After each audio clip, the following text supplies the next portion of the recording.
सबसे पहले तो डबल इंजन की सरकार है,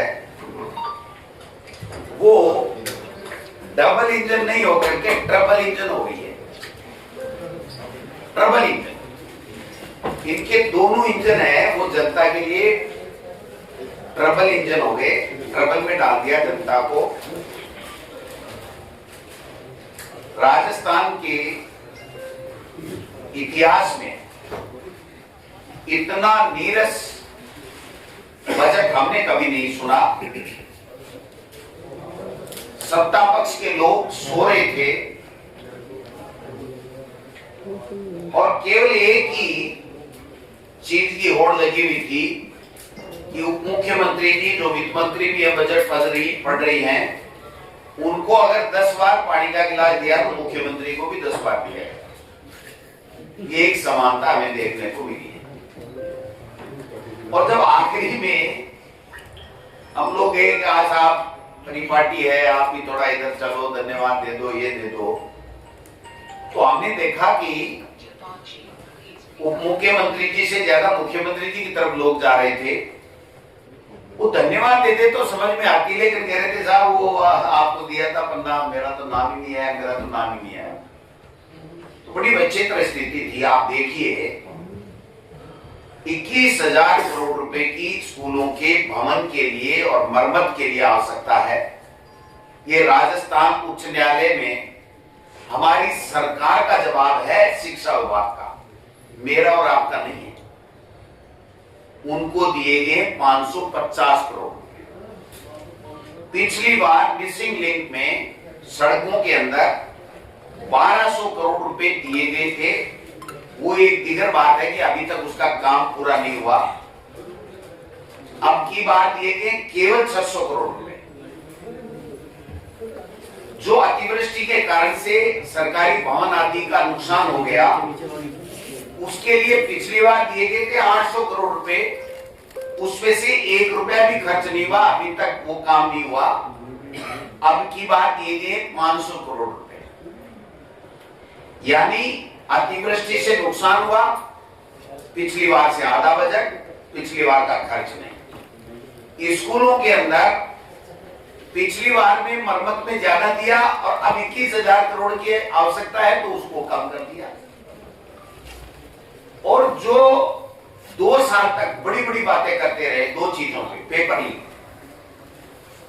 रोजगार, नौकरी, पेपर लीक में एक शब्द में तीसरी गति, इनकी कमजोर पैरवी के कारण से बाबूलाल कटारा जैसा आदमी जिसने पेपर लीक किया और हमारी सरकार ने सलाखों में डाला, वो आज जमानत के ऊपर घर आ गया। नौकरी की बड़ी बड़ी बातें कर रहे थे। 3,000 संविदा कर्मी लगेंगे, 5,000 होमगार्ड वालों की बढ़ोतरी होगी। इसके अलावा एक व्यक्ति को नौकरी नहीं मिलेगी, सरकारी नौकरी नहीं मिलेगी। इससे बड़ी शर्मनाक स्थिति कोई हो नहीं सकती। 2 घंटे 56 मिनट तक पूरे प्रदेश को बोर किया गया और केवल जो अधिकतर घोषणाएं हैं वो बातें हैं इस बजट में वाचन की गई कि जो राज्यपाल के अभिभाषण का हिस्सा थी या गलती से राज्यपाल के अभिभाषण का हिस्सा होने से रह गई। यमुना जल की बड़ी बड़ी बात कर रहे थे और एक लाइन लिखी है 32,000 करोड़ की योजना। मैं पूछना चाहता हूं मुख्यमंत्री जी, केंद्र की सरकार ने और आपने राजस्थान के अंदर इस यमुना जल को लाने के लिए 1 रुपए का बजट भी आपने अगर एलोकेट किया हो तो वो बता दें आज की तारीख। 1 रुपए का बजट भी। और डीपीआर 24 फरवरी 2024 के अंदर यहां मुख्यमंत्री जी ने घोषणा की थी 4 महीने बनेगी। आज 2.25 साल से भी ज्यादा हो गई, डीपीआर भी नहीं बन पाई है। पैसे तो जब मिलेंगे ना, जब डीपीआर आएगी, तकमीना बनेगा, पता लगेगा कितना पैसा लगेगा, कहां कहां क्या क्या बनाना है। अभी तो हरियाणा 2400 क्यूसेक पानी के लिए अपने स्टोरेज का निर्माण करेगा, वो कितने सालों में पूरा होगा। उसके बाद में अगर 4 महीने के लिए और फ्लड से अगर कोई पानी आता है तो उसके लिए बात की जाएगी। आज की तारीख में 1 रुपया भी यमुना जल का नहीं। जल जीवन मिशन के खूब गीत गाए गए कि साहब कांग्रेस के समय तो भ्रष्टाचार हो गया, लेकिन अब हम ये कर देंगे। इनकी समयावधि पूरी हो गई, आज भी 1 रुपए की भी बात इन्होंने नहीं की है। जल जीवन मिशन में भी इनका कोई विजन इस बजट के द्वारा कोई बजट के साथ में नहीं आया है। ईआरसीपी के लिए बड़ी बड़ी बातें कर रहे थे, नाम चेंज किया, प्रधानमंत्री जी को बुलाया, कलशों में पानी का आदान प्रदान हुआ, राम जी के नाम से राम सेतु जल पता नहीं क्या क्या नाम रखा। 1 रुपए का यहाँ पर कोई वाचन किया, ईआरसीपी शब्द का नाम ही राम जल सेतु का नाम ही नहीं किया। शिक्षा के क्षेत्र में 1,55,000 पद रिक्त हैं, एक भर्ती की बात नहीं की।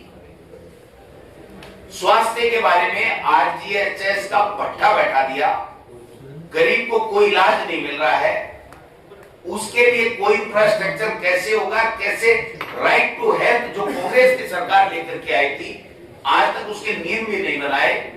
उसके लिए क्या इनका रोड मैप है और क्या बजट का आवंटन ये कर रहे हैं, इस दिशा में भी एक शब्द भी इन्होंने नहीं बोला।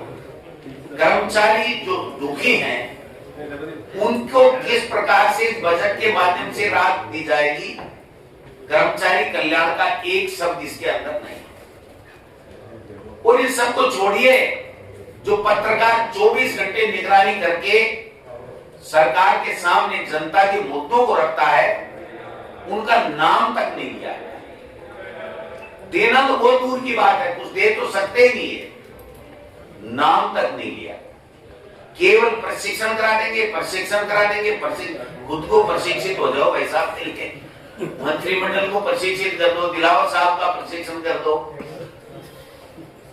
वैसे तो खीर सिंह की ताड़ी ताड़ी बजा रहे थे, उनको पूछ लो ये जितना बजट है उसमें से 2 लाइन बता दे। मैं तो बिना देखे बोल रहा हूं, मैंने अच्छी तरह से सुना है। वो अलग बात है कि मैंने अपने आप को रोक के रखा, नींद नहीं लेनी है, नींद नहीं लेनी है।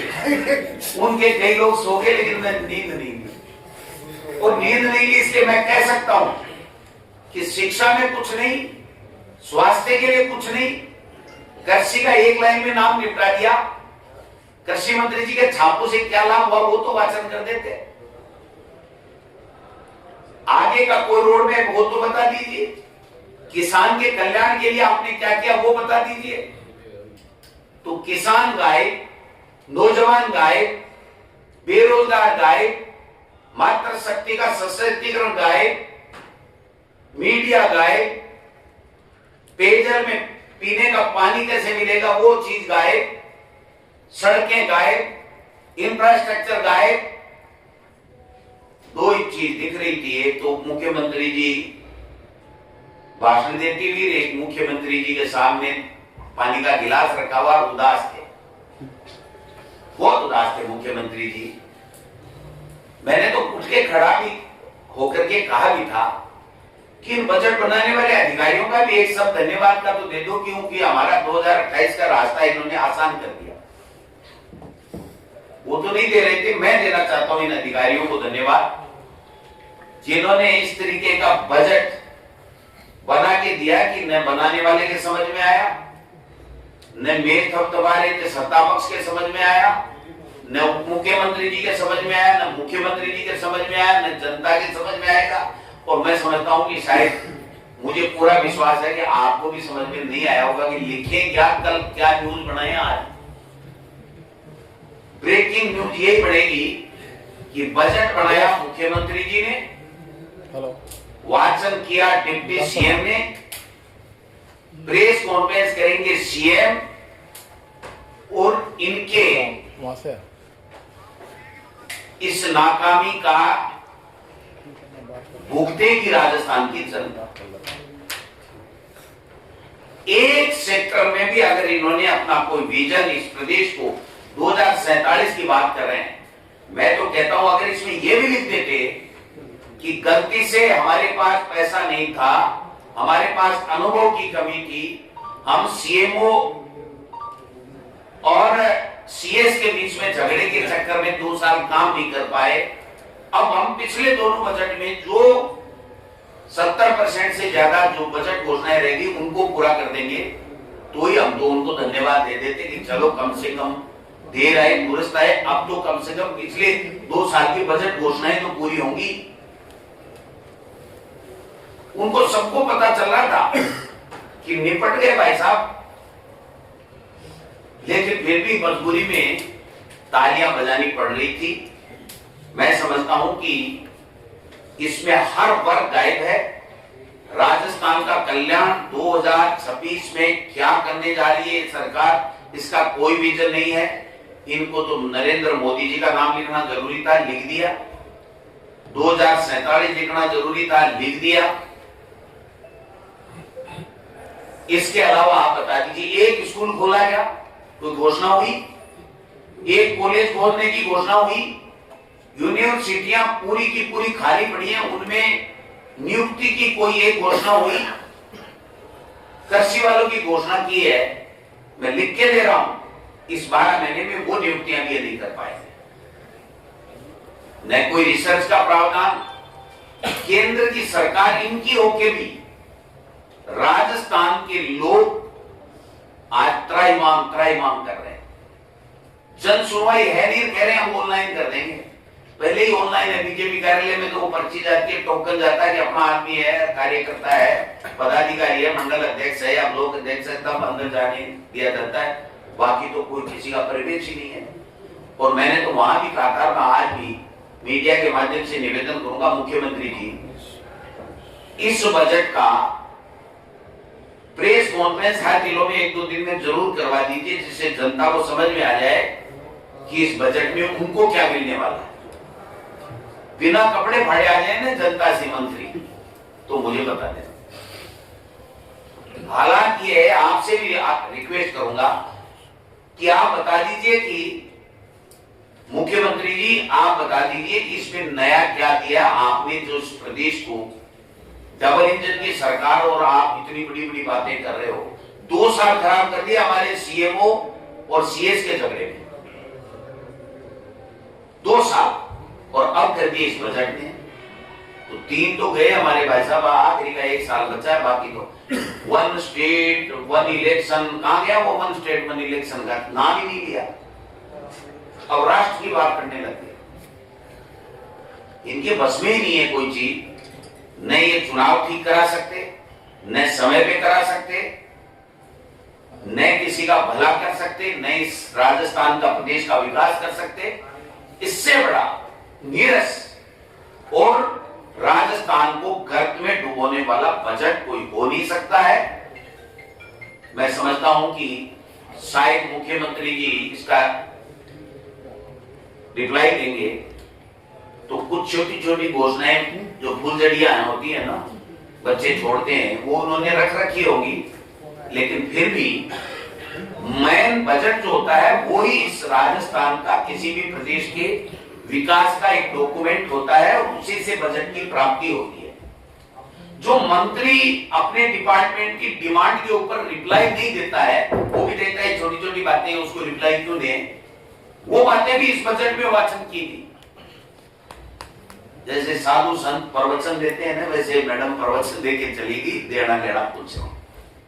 ये मैं कहना चाहता हूं।